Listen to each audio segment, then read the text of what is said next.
watching day or night. X is for exotics. And I got a question through email about normal ball pythons. And if any of you have seen any of my vids, you know that I have a wide assortment of ball pythons. And this question was telling the differences between normal ball pythons, quote unquote, versus het normals. Which, if you don't know what hets are normals with a recessive gene beside of them. If you breed them with that recessive gene, will prove itself out, and you'll get yourself an albino, a piebald, genetic stripe, those sorts of things.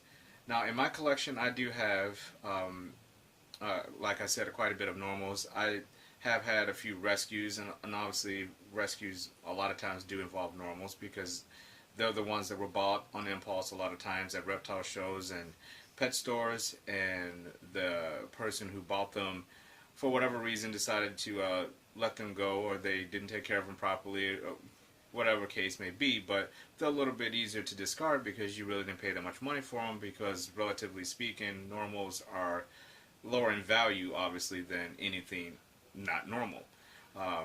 Which is funny that people say normals, because I am a huge fan of normal anything, regardless of what the species is. And I'm just not talking about snakes here. But normals are very beautiful animals to me. Normal ball pythons are extremely beautiful, and they're just so primitive in nature. And primitive, that's not a term I'm using to, kind of downgrade them. That's what they look like in the wild. That's, I mean, obviously you get variations, which we'll talk about in this video with my ball pythons. But normals are beautiful. When I look at my normals, I can visualize them being out in the wild. When I look at my blue-eyed leucistic, I don't really think, wow, it's something very beautiful and pure and simplistic about the normals. And they are by no means to be discarded or downgraded in anybody's eyes when it comes to having one in your collection. And a lot of people, when I first started out, when I had like 3 or 4 normals, and people were like, what the hell are you doing? How are you ever going to make any money breeding if you keep getting normals? And I had to remind people that my collection is pets first. They're not, none of these snakes in my collection were bought strictly for breeding, except for one, which I still haven't shared this guy yet. I'm going to share my male ball python that I really did get just for breeding, but he has some genes in there that I had in my collection that I lost, and I won't touch on that now. We'll touch on that when I actually make his video. But for this video, it's very simple. If you're a beginner and you're trying to look for those little markers, and you're trying to... We have a lot of people in my neighborhood who are like severely obsessed with anything hot rods, fast cars. I live down the street from a burger joint, and they have a car show there like twice a month. And my uncle-in-law, whose garage is in my backyard, have you ever seen my big 8-car garage back there? All his muscle cars and his restored cars are in that garage, so I get a lot of noise in here, so excuse me. But back to the video. So in my collection, I do have a few normals. I have my very first ball python. I have a Coraline. She was a normal. I have a normal 100% het pied male. I have a 66% het pied female. I have a 100% het pied albino. I have a couple other normal males. So I have a lot of normals in my collection. So the easiest way to do it is just to show you. So a normal ball python will look like this. Normals are normals. You know them when you see them. They're very distinctive. Alien heads. They have the goldish, brownish, copperish, sometimes even in some cases coloration. They're usually darker, obviously, and they're just your normal ball pythons. But if you look at them, they're very beautiful. Now, if you compare it to this one, this is a het 100% het albino male, and you can notice some differences there. Now, one of the things you'll notice instantly is that the patterns are quite different. And just looking at it with your eye, you can see that not only are the patterns different, but the coloration is a lot lighter. There's a little bit more color to the body. There's a little bit more blushy to the body. The belly is a little different. The tracks are a little different. And I'm also talking about, this is my collection. You'll see all types of heads that look a lot different than normals, depending on what that head is.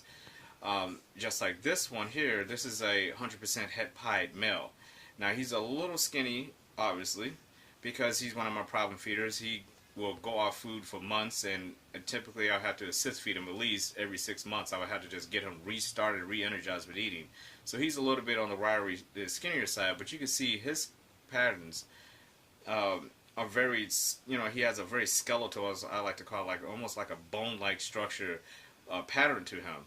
And he has a nice chocolate brown tone to him, which is a lot different than the het albino, and definitely a lot different than the normal. And also, here's a 66% het pied female, and you can just notice these are both het pieds, and look how dark she is. She is extremely dark. She's almost got to have it dark. She's almost chocolate dark, and that's one of the reasons why I picked her up. When I got her at one of the expos here in St. Louis, I went into it knowing I wanted to get a het pied something, and I like if I was a 66%, but I fell in love with the color. I said, to hell with the het pied thing. I fell in love with her just in general. Again, my love for normals took over in that case, and I ended up getting something that I wanted, and it had the cherry on top with the het pied. Sometimes I look at her, I even forget that she even has the pied in her, because I just love the way she looks, because she's so dark. And as you can see, she's a big, healthy female.